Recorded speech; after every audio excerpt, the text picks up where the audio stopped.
તો અત્યારે ફોન આવેલ કે એક વાસરાઓ રેઢિયારસીન જીવડા પડ્યા છે એ આ શોકમાં છે. તો અત્યારે મેં ગાડી લઈને ત્રણે ભાઈઓ પહોંચ્યા છું. તો આ બધો સામાન આવી રહ્યા છે, કેવાક જીવડા છે જોઈ પછી ખબર પડે.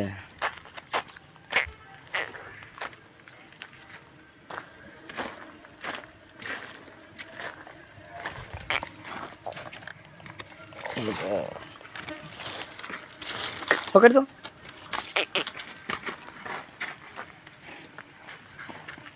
આગળ એક કાન પકડે. હો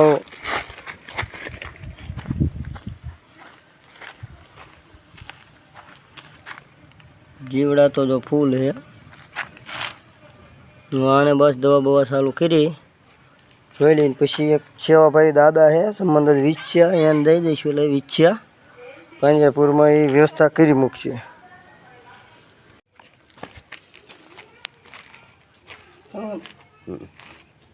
ઓરીની અંદર એક આ વાસરું બીન વર્ષી જોઈ નજરમાં આવ્યું જીવડા પડી ગયેલા ફૂલ.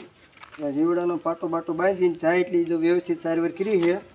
હવે એને એક સંબંધ દાદા વિચ્છા છે સેવાભાઈ છે એનો કોન્ટેક્ટ થયો હતો ને દાદા ગયા હતા કે ભાઈ તમારા ગામમાં વાસરું છે ને કે કોઈ વાંધો નહીં તમને પહોંચી જશે. તો એ ભાઈનો જે કોન્ટેક્ટ કરી અને વિચ્છા દાદાને ત્યાં મૂકી અને એ વ્યવસ્થા કરશે.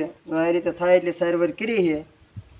બાકી તો હવે દાદાએ જે કરે વિચ્છા પાંજરાપુરમાં મૂકવો જાય તો ભલે ને દાદાને વ્યવસ્થિત રીતે આપણે ત્યાં લગી પહોંચાડી દેવાની થાય એટલી સેવા કરીએ. બોલો ગાય માતાની જય. અને આવી રીતે કોઈ રખડતા બિન વાર્ષિક પશુને મૂકતા નહીં. તો અને આ ખૂબ ખૂબ આભાર છે. પણ આ પણ દવા બવા પણ આપણે એક ભાઈઓ છે ડૉક્ટરે આપણે સેવામાં એમનામાં જ આપે છે. તો એ લોકોને ખૂબ ખૂબ આભાર અને ધન્યવાદ. જે આપણને સપોર્ટ આપવા માગે છે એ લોકોનો ખૂબ ખૂબ ધન્યવાદ.